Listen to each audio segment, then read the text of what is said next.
नमस्कार। आज हम एमए फाइनल का अष्टम पेपर पर पढ़ेंगे गांधी दर्शन।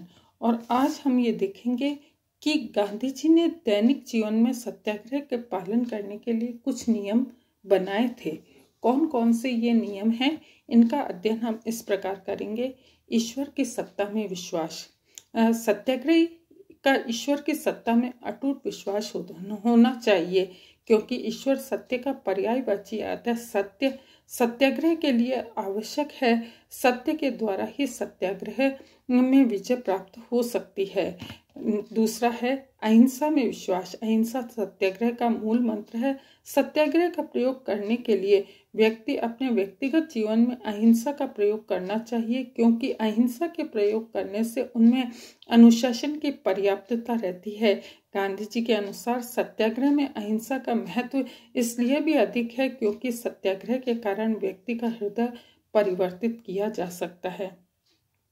नेक्स्ट है ब्रह्मचर्य का व्यापक अर्थ। गांधी जी के अनुसार सत्याग्रह के लिए ब्रह्मचर्य केवल यौन संबंध तक सीमित नहीं है, वे इसे बड़े व्यापक अर्थ में लेते हैं। उनके अनुसार ब्रह्मचर्य का अर्थ है ब्रह्म को प्राप्त करना। यह उसी समय संभव है जबकि व्यक्ति मन, कर्म और वचन पर नियंत्रण रखे तथा प्रत्येक क्षेत्र में आत्मनियंत्रण भी जरूरी है। नेक्स्ट है अस्तेय का व्यवहारिक प्रयोग। अस्तेय से तात्पर्य है चोरी न करना, किंतु गांधी जी ने अस्तेय का व्यापक रूप से अर्थ स्पष्ट किया है। उनके अनुसार दूसरे व्यक्ति की अनुमति के बिना वस्तु को लेने का कार्य भी चोरी के अंतर्गत आता है, परंतु जिस वस्तु की आवश्यकता न हो तो उस वस्तु को ग्रहण करना भी गांधी जी के अनुसार चोरी के अंतर्गत ही आता है। दूसरे व्यक्ति की वस्तु को हड़पने की निगाह से देखना भी अस्तेय के पालन के मार्ग में बाधा है। गांधी जी ने सलाह दी कि प्रत्येक सत्याग्रही को अस्तेय का प्रयोग करना ही चाहिए। नेक्स्ट है आदर्श समाज की स्थापना। गांधी जी का उद्देश्य एक मौलिक और आदर्श समाज की स्थापना करना था। गांधी जी समाज की नींव नैतिक आधार पर रखना चाहते थे। प्रोफेसर GN धवन के अनुसार गांधी जी की अर्थव्यवस्था आवश्यकताओं और कल्याण की अर्थव्यवस्था थी, न कि संग्रहशीलता की अर्थव्यवस्था थी, जो कि पूंजीवाद का लक्षण है। नेक्स्ट है मादक द्रव्यों से दूर। गांधी जी के अनुसार मादक द्रव्यों का प्रयोग करने से व्यक्ति अपना विवेक खो देता है, उसे किसी भी प्रकार का ज्ञान नहीं रहता है। अतः सत्याग्रही को सभी प्रकार के मादक द्रव्यों के प्रयोग से दूर ही रहना चाहिए।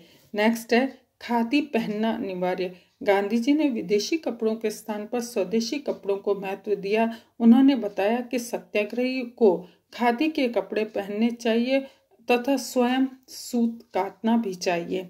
नेक्स्ट है आध्यात्मिक एकता में विश्वास। गांधी जी ने धर्म व ईश्वर के बारे में बहुत सारे विचार व्यक्त किए हैं। उन्होंने आध्यात्मिक एकता को महत्व देते हुए बताया कि सत्याग्रही को किसी भी प्रकार से छुआछूत का अपनाना नहीं चाहिए।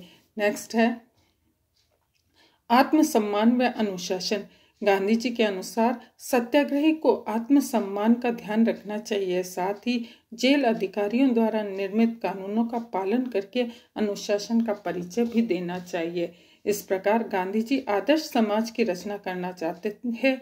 वह तभी संभव है जबकि समाज में नैतिक भावनाओं और मान्यताओं से अनुप्रेरित व्यक्ति हो। गांधी जी मानव स्वभाव की कमजोरियों के प्रति जागरूक थे। वे जानते थे कि ऐसी समाज की रचना असंभव है जिसमें सभी व्यक्ति नैतिकता से अनुप्राणित हो। समाज के में हमेशा असामाजिक तत्व रहे हैं और रहेंगे भी, अतः उनके विरोध की आवश्यकता भी होती है। परंतु गांधी जी इन असामाजिक तत्वों के विरोध के लिए हिंसात्मक साधनों के प्रयोग के पक्ष में नहीं थे। गांधी जी का विचार था कि अहिंसा का प्रयोग वही व्यक्ति कर सकता है जिसका नैतिक बल श्रेष्ठ हो तथा जो आत्मशुद्धि कर चुका हो। इसीलिए उन्होंने सत्याग्रहियों के प्रशिक्षण के लिए शारीरिक अनुशासन तथा मानसिक अनुशासन की व्यवस्था की। सत्याग्रहियों के प्रशिक्षण के लिए उन्होंने बेलग्राम सेवाश्रम की स्थापना की, जहां सत्याग्रहियों को भौतिक तथा मानसिक अनुशासन सिखाया जाता था। इति नमस्कार।